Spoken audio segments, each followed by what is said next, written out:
Well, good morning to this penultimate stage of the Kentigern Way that I've been walking these past 10 days. So really thank you for paying attention and listening to these little short commentaries and for all the comments you've made. It's been really encouraging to me to hear your perspective on things and to know that I'm not just nattering into nowhere.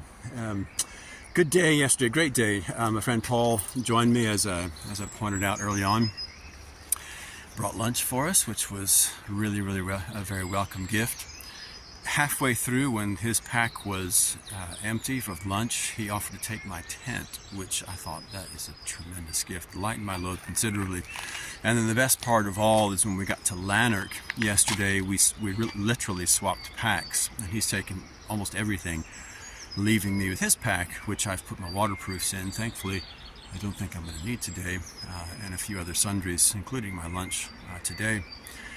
I stayed with friends last night. I must confess, when we came into Lanark, it was really tempting just to get on the train and go home, and then maybe come back tomorrow and do this walk.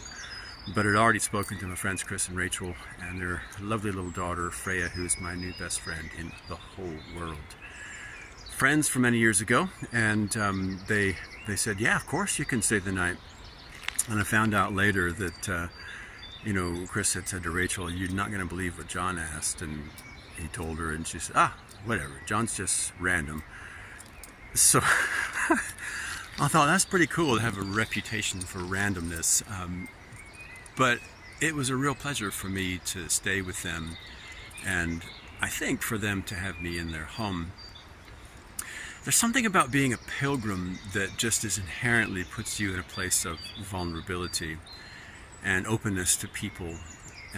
You recognize your own need, and I think when people see that in you, their hearts open as well, and they have the opportunity to share from their abundance of grace and from their provision. So we ate well last night, fajitas, thank you very much, Chris. Ate well again this morning, French toast and bacon, thank you again, Chris. Rachel is about to have a baby on Wednesday, so wow, blessings on her.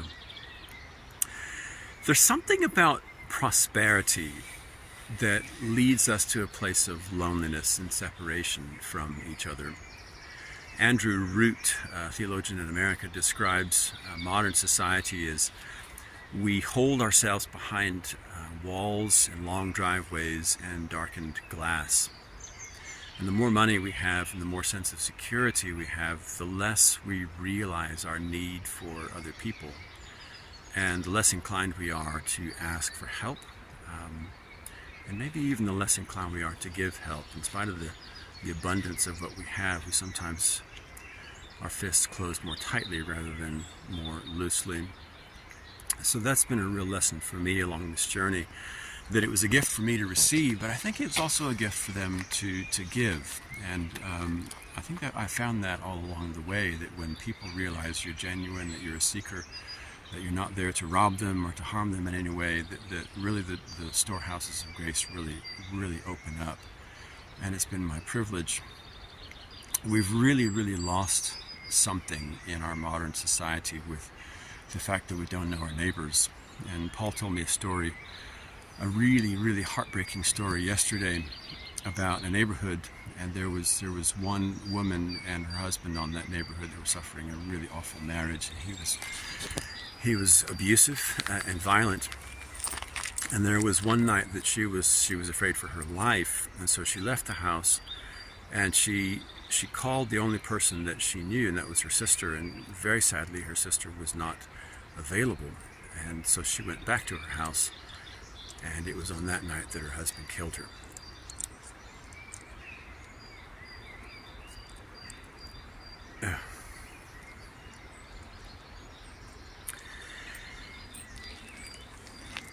And one of her neighbors on the street was so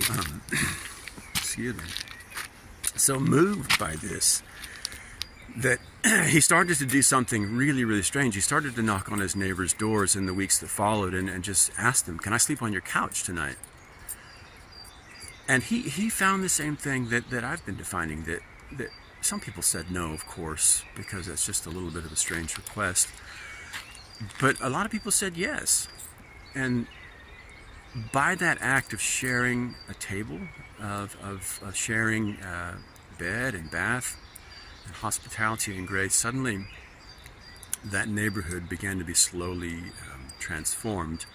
People learned who the neighbors was, they learned the stories, they learned the burdens, they learned the joys, and there formed a unity in that neighborhood that penetrated that wall of prosperity and loneliness and isolation. We're not meant to live that way. We're not meant to live behind walls, behind doors, behind darkened glass. And I think that's why Jesus enjoyed spending time with tax collectors and sinners and prostitutes and homeless people and beggars and blind people and lepers, because all their walls were torn down already.